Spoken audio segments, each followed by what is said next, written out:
Hey guys, Yasumi na naman namin ngayon. So we decided na pumunta na naman dito sa supermarket para magkaimono or mamili ng mga kailangan namin.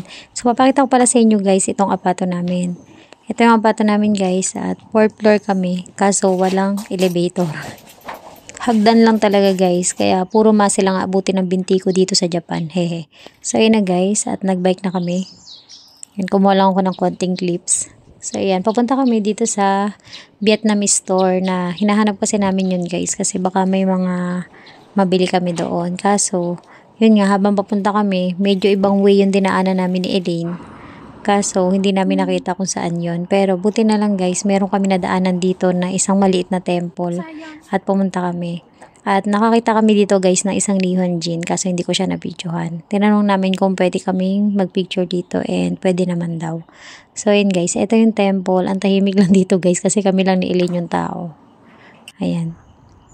Ito yung mga clips guys na pinuntahan namin. Ayan, nag-pray din ako guys kasi sabi nila pag pumunta ka dito sa temple at first time mo nakapunta dito ay pwede kang mag-pray or mag-wish. So yun, nag-wish ako sa dito. Sana matupad yung wish ko. So yun guys. At sobrang tahimik talaga dito guys. Sa totoo lang natatakot ako nung una kasi sobrang tahimik.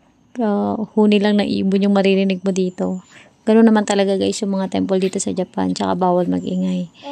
Naman talaga. Pero kami lang talaga yung tao. Tapos anong oras na nito? Mag-aalas 6 na to ng gabi guys. Pero ayan, maliwanag pa. Ganito din dito sa Japan. Pag ganyang oras ay maliwanag pa kahit hanggang alas 7 na ng gabi.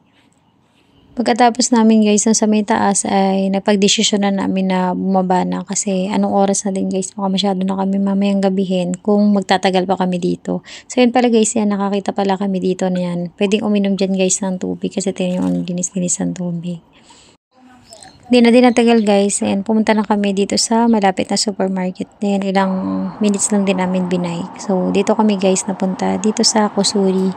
Kasi maganda dito guys pumili kasi pag mga ganitong oras o mga paggabi na 7 to 9 yata yung closing yata nila dito ay nagpi 50% sale na sila dito guys. So ayan ang bibili natin ngayon kasi syempre kailangan natin magtipid dito guys sa Japan kasi medyo mahal ang bilihin. So ayan syempre kaso may nakita ako makeup dito. Kaso hindi naman ako bumili. Kasi meron pa naman akong dala. So yun, magaganda guys yung mga makeup dito. Siyempre, testing para pag meron na tayong extra budget ay bibili na ulit tayo ng makeup. Kasi alam niyo naman ako, medyo may kaartihan. Hehe. Punta tayo dito sa may mga bibili natin. Ayan, may mga nakita pala ako dito guys na mga ready to eat na food na ayan o, naka 50% off na siya guys or 199 yen lang siya.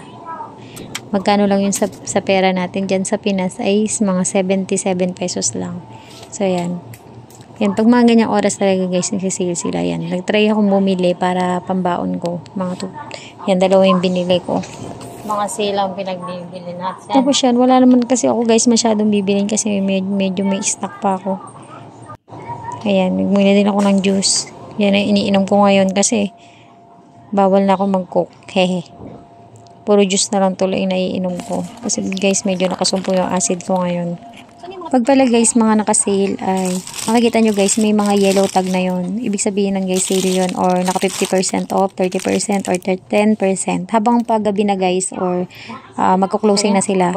Pataas ng pataas yung sale nila. Pero yun guys, kaya maganda mamili dito pag mga ganitong oras. Kasi makakatipid ka talaga. Unlike ng maaga nga. Pero marami ka kasi mabibili pag umaga kasi. Syempre, yung mga stock puno pa yun. Ito lang guys yung mga napamili ko. So yan, pumunta na ako dito sa cashier guys para magbayad. So yan, self-service pala guys dito yan pag nagbayad ka. Ganyan yung process. After pala namin guys dito ay pupunta pa kami dito sa Balor. Malapit lang din guys na sopa dito. So yan na. Hinintay ko lang guys si Ian. So andito na kami sa may Balor. Yan lang din yung nabili namin. So yan, punta rin kami ng Genki. Yan, sobrang dami namin supermarket na binili na. Ganyan talaga dito guys. Kung saan yung mura, ay ikot-ikot ka. So ayun guys. Pagkatapos nito guys, ayan, nandito na kami sa may apato. Sobrang bigat na ng daladala ko guys. At 4th floor pa yung nilakad ko. So dito ko natatapusin guys yung vlog. Bye!